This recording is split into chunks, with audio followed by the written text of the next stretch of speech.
ধরুন, আপনি বিদেশে গিয়েছেন এবং সেখানে গিয়ে আপনার পাসপোর্টটি হারিয়ে গেল। তখন আপনি কি করবেন? সুপ্রিয় দর্শক, আমি Abanti Nurul, advocate, supreme court of Bangladesh. আজকে এই গুরুত্বপূর্ণ কিন্তু সহজে সমাধানযোগ্য সমস্যাটি নিয়ে আপনাদের সঙ্গে কথা বলবো। বর্তমানে প্রায় ১.৫ কোটির উপর বাংলাদেশী কাজের জন্য বাইরে থাকেন। সংখ্যাটি কিন্তু বিরাট। আর সেই সঙ্গে প্রতিনিয়ত বিপুল সংখ্যক মানুষ আমরা বেড়াতে যাই, পড়াশুনোর জন্য কিংবা চিকিৎসার জন্য বিদেশে যাই। তো এরকমভাবে বিদেশে যাবার পরে হতে পারে আপনার পাসপোর্টটি হারিয়ে গেল। হতে পারে সেটি চুরি হয়ে গেল কিংবা দুর্ভাগ্যবশত আপনি ছিনতাই কিংবা ডাকাতির শিকার হলেন, ফলে আপনার পাসপোর্টটি খোয়া গেল। অথবা অনেক ক্ষেত্রে দেখা যায় যে আমাদের প্রবাসী শ্রমিক ভাইয়েরা যারা আছেন, তাদের যে চাকরিদাতা প্রতিষ্ঠান কিংবা চাকরিদাতা, তারা জোর করে কিংবা প্রতারণা করে তাদের পাসপোর্টটি কেড়ে নিয়ে থাকেন অথবা আটকে রাখেন। অথবা আপনি খেয়ালই করলেন না। অথচ আপনি বাইরে গিয়ে দেখলেন যে আপনার পাসপোর্টের মেয়াদ শেষ হয়ে গিয়েছে। মোদ্দা কথা হলো যে বিদেশে যাওয়ার পরে দেখা গেল যে আমাদের এই মহামূল্যবান বৈধ পাসপোর্টটি আর আমাদের কাছে নেই। সেক্ষেত্রে সবচেয়ে বড় যে সমস্যাটা হলো যে আমরা আর বৈধভাবে দেশে ফিরতে পারছি না। এরকম একটি পরিস্থিতিতে আমাদের কি করতে হবে? মনে রাখবেন যে এরকম একটি জটিল পরিস্থিতিতে যে আপনাকে সবচেয়ে আগে সহযোগিতা করবে সেটি হলো আপনার বাংলাদেশ দূতাবাস। এরকম পরিস্থিতিতে বাংলাদেশ দূতাবাস সাধারণত নাগরিকের এই সমস্যাগুলো বিবেচনা করে একটি বৈধ ট্রাভেল পারমিট বা ট্রাভেল পাসের ব্যবস্থা করে থাকে, যেটি সাময়িক সময়ের জন্য পাসপোর্টের বিকল্প হিসেবে ব্যবহার হয়।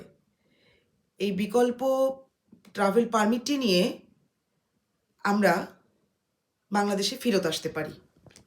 এখন প্রশ্ন হলো যে এই ট্রাভেল পারমিটটি আমরা কি করে পাবো? এজন্য প্রথমে আগে খুঁজতে হবে যে বাংলাদেশের দূতাবাসটি ওখানে কোথায় আছে? সেটি জানার পরে দূতাবাসে গিয়ে আমরা পরিস্থিতিটি জানাবো।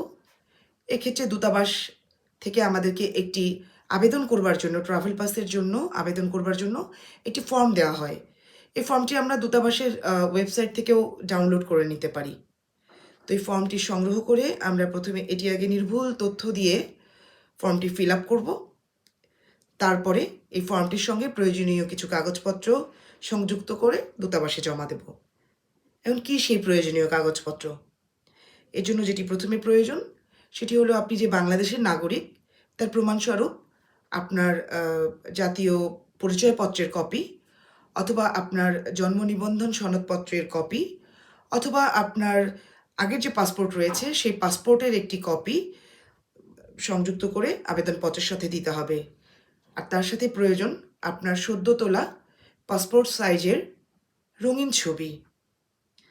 আর যে ক্ষেত্রে পাসপোর্ট হারিয়ে গিয়েছে সেরকম ক্ষেত্রে আমরা যে স্থানীয় থানায় পুলিশ রিপোর্ট করি হারানো সংক্রান্ত, সেই রিপোর্টের একটি কপি আবেদনপত্রের সাথে সংযুক্ত করে জমা দিতে হবে। এরকম আবেদন করতে গেলে একটি নির্ধারিত পরিমাণ ফি দূতাবাসে জমা দিতে হয়। এই ফিটি কত হবে সেটি আসলে একেক দেশে একেক রকমভাবে নির্ধারণ করা হয়। সেক্ষেত্রে পরামর্শ হলো সংশ্লিষ্ট দূতাবাসে অথবা ওয়েবসাইট থেকে এই খোঁজটা নেয়া যে এই হারটি কত। তা না হলে এটি তথ্য বিভ্রাটের মধ্যে পড়তে হতে পারে। সবসময় মনে রাখবেন যে এই ট্রাভেল পাসটি ব্যবহার করে আপনি অন্য কোনো দেশে যেতে পারবেন না। শুধুমাত্র বাংলাদেশে ফেরার ক্ষেত্রেই এটি একবার আপনি ব্যবহার করতে পারবেন এবং এই ব্যবহারটিও আপনাকে ৩ মাসের মধ্যে করতে হবে। ৩ মাস অতিক্রান্ত হয়ে গেলে এই ট্রাভেল পাসটি আপনার আর কোনো কাজে লাগবে না। আর যেসব ক্ষেত্রে ট্রাভেল পাসের সঙ্গে স্পেশাল পাসের কথা উল্লেখ করা থাকে, সেসব ক্ষেত্রে আপনাকে ট্রাভেল পাসের সঙ্গে আলাদাভাবে স্পেশাল পাসটিও নিতে হবে। শুধুমাত্র ট্রাভেল পাস নিয়েই আপনি দেশে ফিরতে তখন পারবেন না, স্পেশাল পাসটি প্রয়োজন হবে। তো শুধু দর্শক, এই ছিল আজকে আপনাদের জন্য আমাদের দেওয়ার মতো তথ্য। আশা করছি এই তথ্যগুলো আপনাদের কাজে লাগবে। জটিল এরকম পরিস্থিতিতে এই তথ্যগুলো আপনাদেরকে নিরাপদে দেশে ফিরে আসতে সহযোগিতা করবে। তো আজ এ পর্যন্তই। সুস্থ থাকুন, ভালো থাকুন, দেশে ও বিদেশে নিরাপদ থাকুন। আর এ সংক্রান্ত আপনাদের কোনো জিজ্ঞাসা যদি থেকে থাকে বা অন্য কোনো তথ্যের যদি প্রয়োজন হয়, আপনারা তাহলে কমেন্ট বক্সে কমেন্ট করতে পারেন। ধন্যবাদ।